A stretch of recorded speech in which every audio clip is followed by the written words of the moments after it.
What if the most joyful day of the year became the scene of an unprecedented nightmare? On December 25th, an entire town simply ceased to exist. There were no bodies, no struggle, just the lingering scent of pine and a terrifying void where hundreds of lives once were. Join us as we try to piece together the baffling clues of this real-life ghost town. The date was December 25th, 1995. The world was waking up to the rustle of wrapping paper and the smell of breakfast. But in the secluded valley of Evergreen, nestled deep within the Rockies, there was only a deafening white silence. Evergreen was the quintessential postcard town, a community of 300 souls known for its extravagant Christmas spirit. It was a place where neighbors didn't just know each other, they were inextricably woven into the fabric of one another's lives.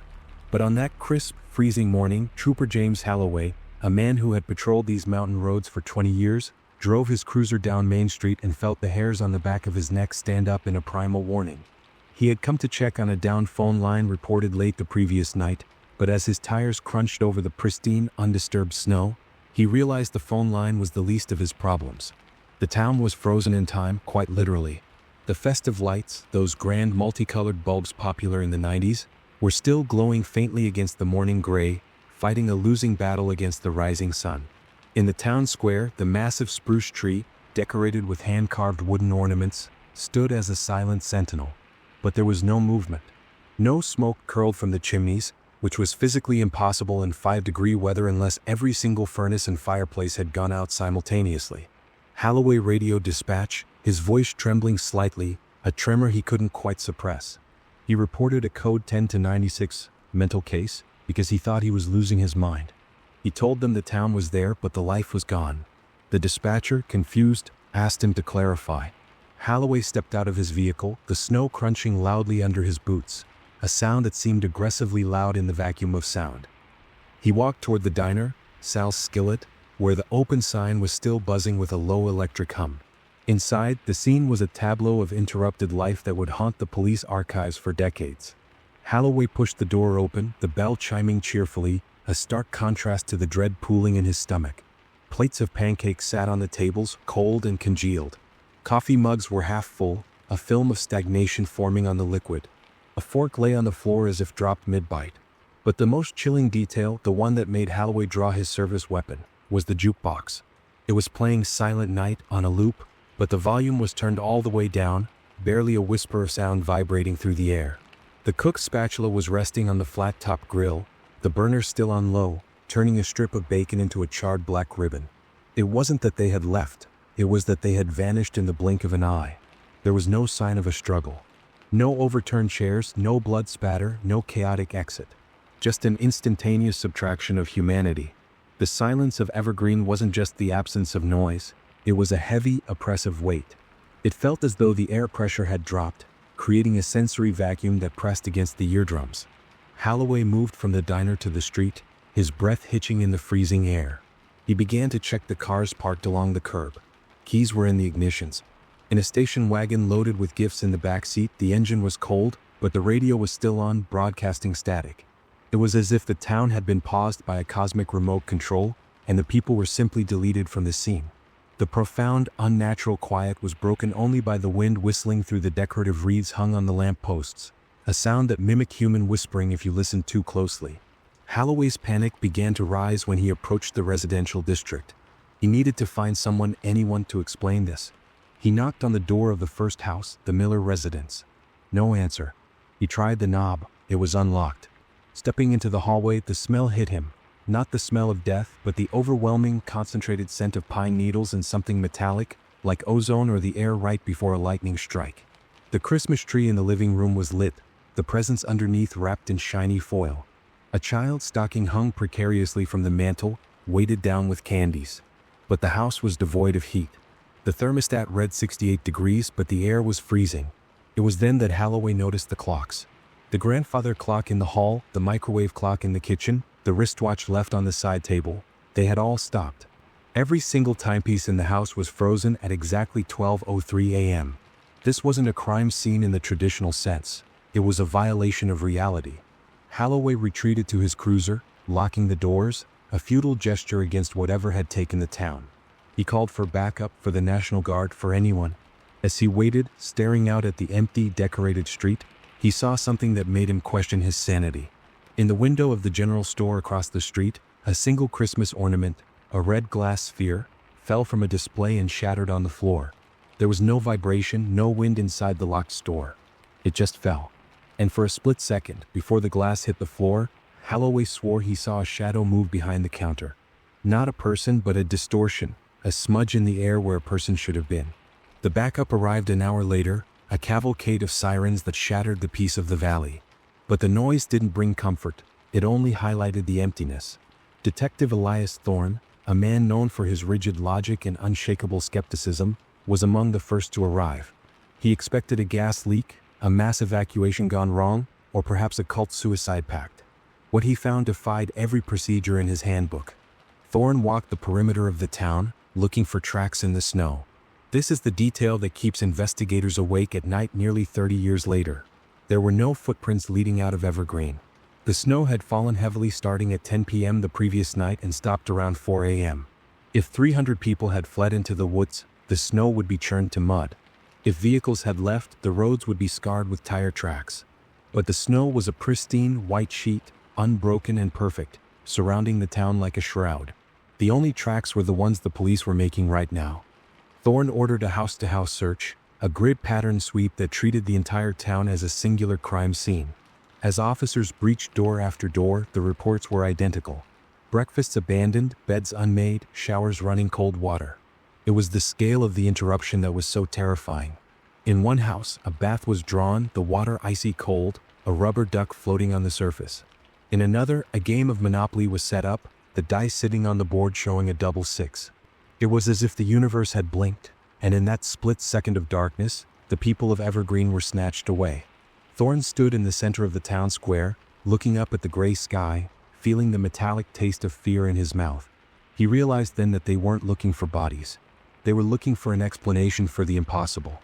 And as the sun reached its zenith, casting long, pale shadows across the ghost town, the first spike of true horror occurred. A rookie officer screamed from the basement of the local church. Thorne rushed to the scene expecting a corpse.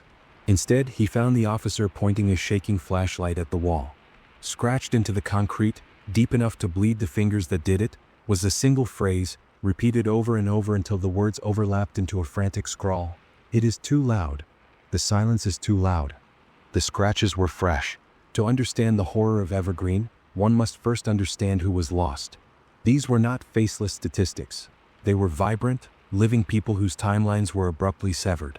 The Miller family, who lived in the Blue Victorian on Elm Street, became the poster children for the tragedy, primarily because their home offered the most intimate and heartbreaking glimpse into the final moments of the town. David Miller was a local architect, his wife, Elena, a schoolteacher. They had 2 children, 8-year-old Toby and 5-year-old Sarah. Just hours before the event at the town's Christmas Eve pageant, they were seen laughing, filming their children on stage, and sharing hot cocoa with neighbors. They were the picture of American normalcy. Inside the Miller home, the investigation team found a scene that felt sacrilegious to disturb.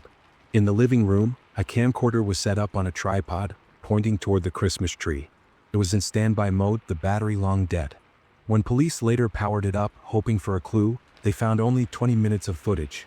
The family arranging presents, David joking about his rapping skills, Elena scolding the dog for sniffing the turkey. The tape didn't show the disappearance. It cut to black at 11:58 p.m., just 5 minutes before the clock stopped. But upon audio analysis, just seconds before the cut, a low-frequency sound was detected, a sound below human hearing range, a vibration that rattled the microphone diaphragm. It was a thrumming noise like a massive generator powering up deep underground. Moving through the Miller house, the small details became the most devastating. On the kitchen counter, an open cookbook lay next to a bowl of half-mixed cookie dough.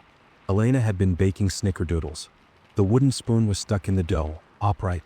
A finger swipe in the bowl suggested little Sarah had stolen a taste just moments before she vanished. In the living room, a partially assembled toy train track circled the rug. A screwdriver lay next to a battery compartment, implying David was in the middle of inserting batteries when he was taken. These frozen actions implied zero warning. There was no time to run, no time to scream, perhaps not even time to realize what was happening. They were mid-breath, mid-thought, mid-life. The emptiness of the homes had a distinct texture. It wasn't just that people were missing. It was that their essence seemed to have been violently scrubbed from the atmosphere. In the master bedroom, the bed covers were turned down, pajamas laid out. On the bedside table, a glass of water sat next to a pair of reading glasses. Detective Thorne noted in his logbook that the house felt watched. He described a sensation of vertigo, as if the angles of the room were slightly wrong, or the distance between the door and the window was shifting when he wasn't looking directly at it. This psychological strain began to affect the other officers. Strong men, veterans of gruesome crime scenes, were breaking down in tears for no apparent reason, overwhelmed by a sudden, crushing wave of grief that seemed to emanate from the walls themselves. In the teenagers' rooms across town, the narrative was the same. Diaries were left open, video games paused. In the basement of the Henderson house, a group of 4 teenagers had been playing Dungeons and Dragons. The character sheets were spread out, soda cans open. One of the players had written, "I attack the darkness," on his notepad, a common game phrase that took on a sinister double meaning in the light of their fate. The police found a Walkman on the floor, the headphones still plugged in. The cassette tape inside was tangled, pulled out of the casing as if ripped by a sudden magnetic force. The investigation revealed that the disappearance struck everyone, regardless of location or activity. The elderly Mrs. Higgins, bedridden for 3 years, was gone from her locked room. The inmates in the small town holding cell, 2 men arrested for public intoxication, were gone, the cell doors still locked, the keys hanging securely in the sheriff's empty office. This impossibility gnawed at the investigators. How do you remove a bedridden woman or a locked-up prisoner without opening a door? The lack of physical evidence forced the mind to wander toward the supernatural, a direction Detective Thorne fought hard to avoid. He demanded logical explanations. Tunnel systems? Mass hypnosis? A weaponized gas that disintegrated organic matter? But every theory hit the wall of physical reality. Clothes were not left behind. Unlike the rapture depictions where piles of clothing remain, the people of Evergreen took their clothes, their jewelry, their dental fillings with them. They were taken whole. As night fell on the first day of the investigation, the town of Evergreen became a place of shadows. The police set up floodlights, their harsh glare washing out the festive colors of the Christmas decorations. It was during this night shift that the phantom sounds began. Officers patrolling the perimeter reported hearing snippets of conversation carried on the wind. Not screams, but mundane chatter. A laugh, a mother calling a child's name, the bark of a dog. These sounds were faint, sounding as if they were coming from a great distance or from behind a thick glass wall. One officer, Deputy Vance, drew his weapon and fired into an alleyway, swearing he saw a man standing there. When they investigated, the alley was empty, but the brick wall where the man had stood was warm to the touch, radiating heat in the freezing night, roughly in the shape of a human silhouette. This thermal anomaly became a terrifying pattern. Investigators began using thermal imaging cameras. Through the lens, the town looked like a graveyard of heat ghosts. Faint, fading heat signatures were visible in the armchairs, in the beds, on the floor where children had been playing. It was as if the heat of their bodies was trapped, lingering far longer than physics allowed. It had been nearly 24 hours, yet the thermal imprint of a hand on a window pane was still visible, glowing ghostly green in the viewfinder. This evidence suggested something horrifying, that perhaps the residents hadn't left at all. Perhaps they were still there, trapped in a state of existence the human eye couldn't perceive, screaming silently into the void while the police walked right through them. The most disturbing personal touch was found in the nursery of the youngest resident, a 3-month-old baby named Leo. The crib was empty. But the mobile above the crib, a winding mechanical device that played a lullaby, was twisted. The metal arm was bent downward as if something had reached down with immense force to pluck the child out, or, and this was the thought that made Thorne vomit in the snow outside, as if the child had been pulled up with such velocity that the gravity warped the metal. The sheer violence implied by that bent metal bar, amidst a scene of otherwise perfect stillness, was a spike of horror that shattered the composure of the team. They weren't dealing with a disappearance. They were dealing with a harvest. As the initial shock of the empty town settled into a grim determination, the investigation shifted from search and rescue to forensic analysis. Detective Thorne established a command center in the town hall, turning the festive meeting room into a chaotic hub of maps, timelines, and evidence bags. But the evidence was sparse and nonsensical. In a typical crime scene, you look for what shouldn't be there: a weapon, a foreign fingerprint, a footprint. In Evergreen, the crime was defined by what was missing. However, as the forensic teams combed through the debris of interrupted lives, fragmented clues began to emerge, pieces of a puzzle that refused to fit together. The first major anomaly was the single boot. Found in the middle of the intersection of Main and First, it was a heavy-duty winter boot laced up tight. It belonged to the town's mechanic, a man named Stan. The boot wasn't unlaced. It hadn't been pulled off. It was still tied. Inside the boot, investigators found the sock still present, and inside the sock, nothing. No foot.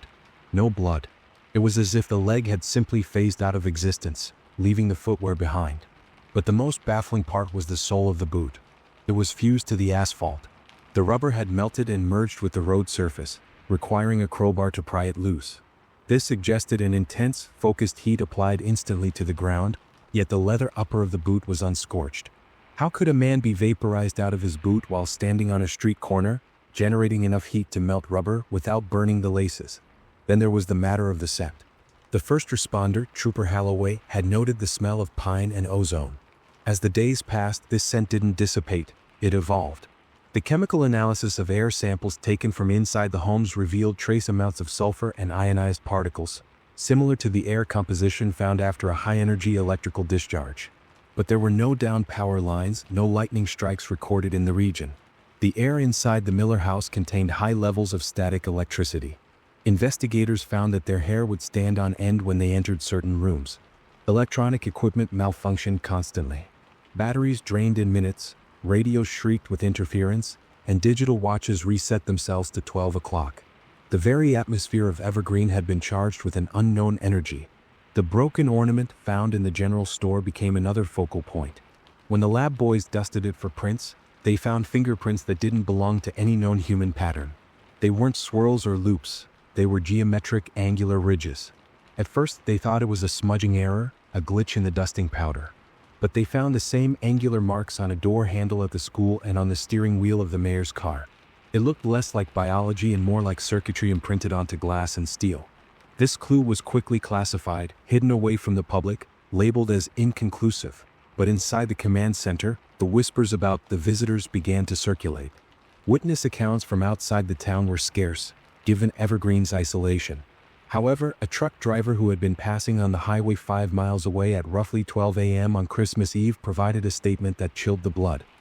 He reported seeing the sky tear open. He didn't describe a UFO or a light beam. He described a vertical fissure of absolute blackness that appeared above the valley, blocking out the stars. He said it looked like a tear in a piece of black paper, revealing a color that hurt to look at underneath. He watched it for 10 seconds before it zipped shut. He thought he was hallucinating from fatigue, but the seismographs at the State University recorded a minor tremor at that exact moment, 12:03 a.m. The epicenter was directly beneath the Evergreen town square. The confusion among the police was palpable. They were trying to apply logic to the illogical. They brought in cadaver dogs, hoping to find hidden graves. The dogs refused to enter the town. They would whine, tuck their tails, and violently pull against their leashes, terrified of the invisible boundary line. When one handler forced his German Shepherd into a house, the dog had a seizure and died within minutes. The autopsy of the animal revealed massive cerebral hemorrhaging, as if its brain had been subjected to intense pressure. After that, no animals were brought into the zone. The silence of the town was absolute. Even the local wildlife, birds, squirrels, deer, avoided the area. A perimeter of nature had formed around Evergreen, a circle of avoidance that the animals instinctively understood. The investigation hit a spike of adrenaline when they discovered this safe room. The local bank had a vault, a time-locked, reinforced steel fortress. The manager, Mr. Henderson, was obsessive about security. The police drilled the lock, expecting to find money. Instead, they found the vault empty of cash, but the walls were covered in writing. Someone had been locked in there. The writing was done in marker, frantic and jagged. It was a timeline. It listed dates: 1935, 1965, 1995, every 30 years. And next to the year 1995, the writer, presumably Henderson, had written, "They are hungry. The cycle is complete. We are the offering." This discovery shifted the context of the disappearance entirely. It wasn't a random event, it was a recurring one. Thorne ordered a check of historical records. Sure enough, in 1965, a logging camp near the area had been abandoned, blamed on a flash flood that washed everyone away, though no bodies were found. In 1935, a mining outpost had collapsed, trapping 20 men who were never recovered. The history of the valley was a history of consumption. Evergreen wasn't a town, it was a feeding ground, and the residents had been fattened up with peace and prosperity for 30 years, only to be harvested when the cycle turned. The final fragmented clue of this phase came from a disposable camera found in the snow near the school playground. It had been buried, likely dropped by a fleeing teenager. The police developed the film. Most photos were blurry, dark shots of the ground or the sky.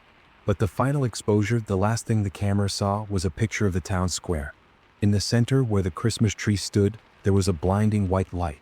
But within the light, silhouetted against the glare, were tall, spindly figures.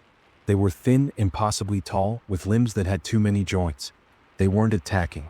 They were standing in a circle, holding hands with the townspeople. The image was grainy, but the posture of the humans didn't look like resistance. It looked like surrender. Or worse, it looked like worship.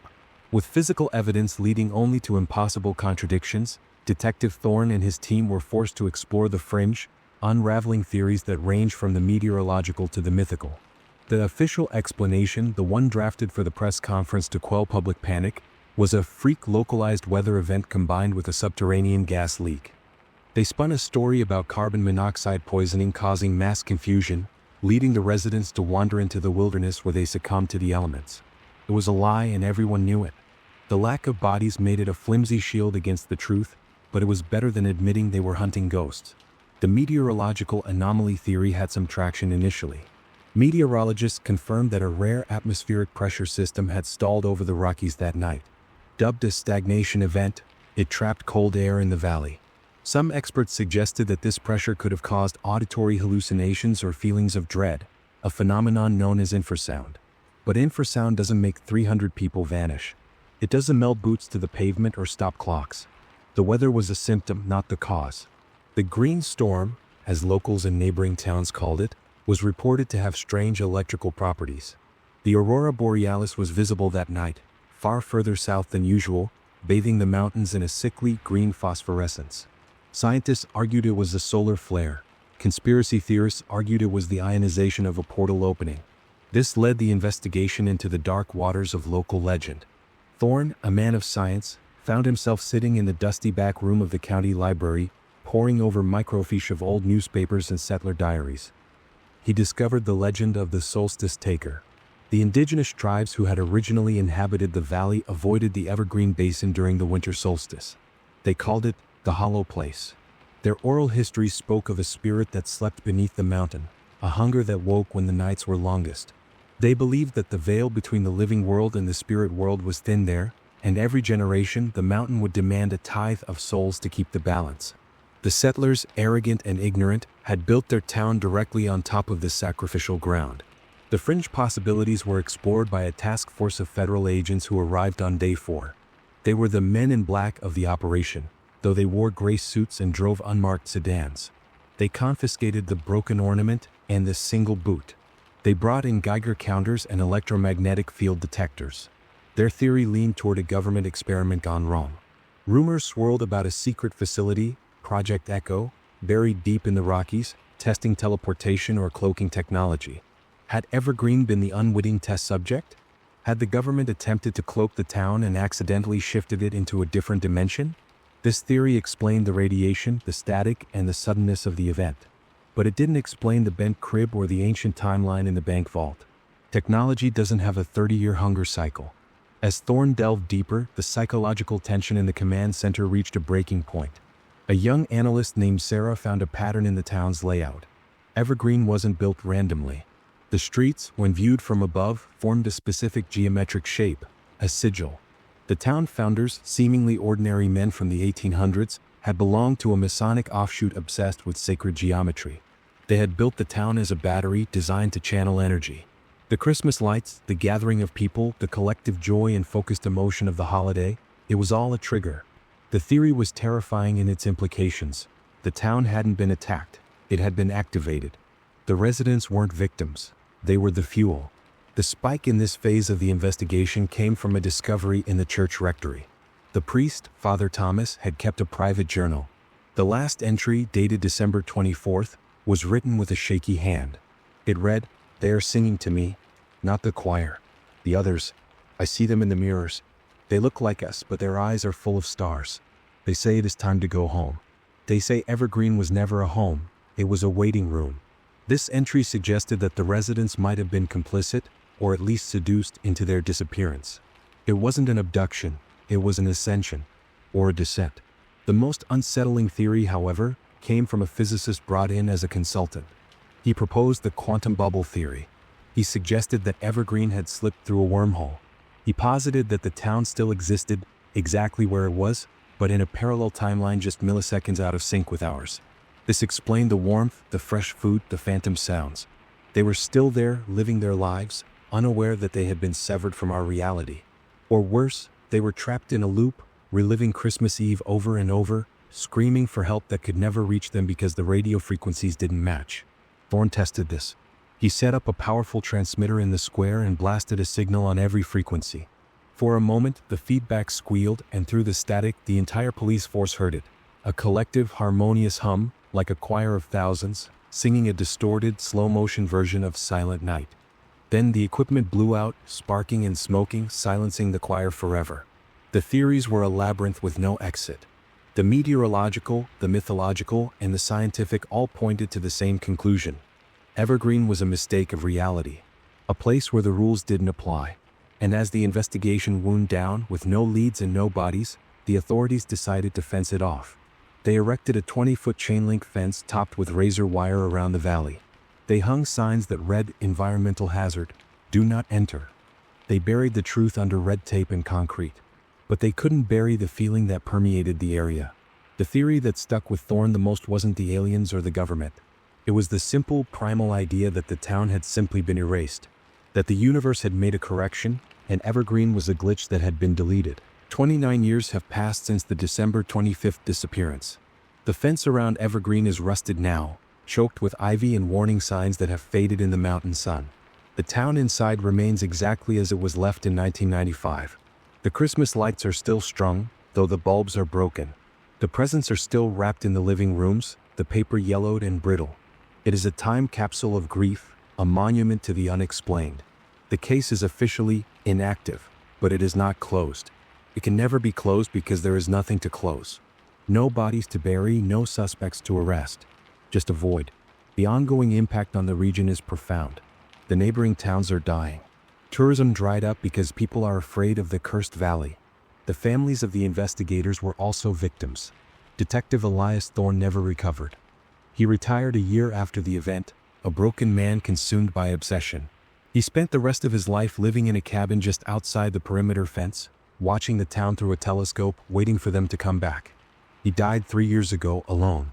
In his will, he left his journals to the public, filled with drawings of the tall, spindly figures and rambling notes about the geometry of shadows. He claimed that on quiet nights, he could still see the lights turn on in the Miller house. He claimed he could see David Miller standing at the window, waving at him. The mystery of Evergreen has spawned a cult following. Internet sleuths, urban explorers, and paranormal researchers are drawn to the fence. Some claim to have sneaked in. Most return with nothing but blurry photos and a sense of deep, existential dread. But a few have come back with stories. One group of teenagers who broke in last Christmas Eve claimed that at exactly midnight, the town woke up. They said the street lights flickered on, the smell of pine returned, and for 1 minute, the sound of laughter and music filled the air. Then just as quickly, it went dark again. One of the teenagers didn't come back out. His friends say he just stopped running, turned around with a blank look on his face, and walked calmly into the dark doorway of the general store. He is now listed as a runaway, another name added to the phantom census of Evergreen. This enduring mystery serves as a chilling reminder of how fragile our reality is. We build our lives on the assumption of continuity, that if we go to sleep, we will wake up, that if we walk into a room, the floor will be there. Evergreen shattered that contract. It proved that we are tenants in a universe we do not understand, and that eviction can come without notice. The call to action is not just to solve a crime, but to acknowledge the unknown. We invite you, the viewer, to share your theories. Have you ever been to a place that felt wrong? Have you ever heard the silence that is too loud? The clues are fragmented, but perhaps the collective mind can see what the detectives missed. The unsettling truth, however, is that we may not want the answer. If the theories of the timeline cycles are true, then 2025 is the next window. 30 years from 1995. The cycle is due to repeat. The hunger beneath the mountain or the portal in the sky will open again. Will it take the empty shells of the houses this time? Or will it expand? Will the silence of Evergreen spread to the neighboring towns, swallowing more lives into the pine-scented void? The timeline in the bank vault didn't end at 1995. There was one more date scratched faintly below it, a date that was initially missed by investigators because it was written near the floor in fresh blood, 2025. As we leave the ghost town of Evergreen with its frozen clocks and eternal winter, we are left with a lasting sense of unease. The wind still whistles through the reeds, sounding like whispers. The shadows still stretch too long in the afternoon sun. The town is waiting. It is a stage set for a play that has paused, not ended. And as the snow begins to fall on the valley once more, covering the secrets in a fresh coat of white, we must ask ourselves, when we turn off the lights on Christmas Eve, are we safe? Or are we just waiting for our turn to be harvested? The story of Evergreen is not just a disappearance. It is a warning. A warning that some doors should stay locked, some mysteries should stay buried, and that sometimes the most terrifying thing isn't what goes bump in the night. It's the silence that follows. The silence of the pine. The silence of the void. The silence of December 25th.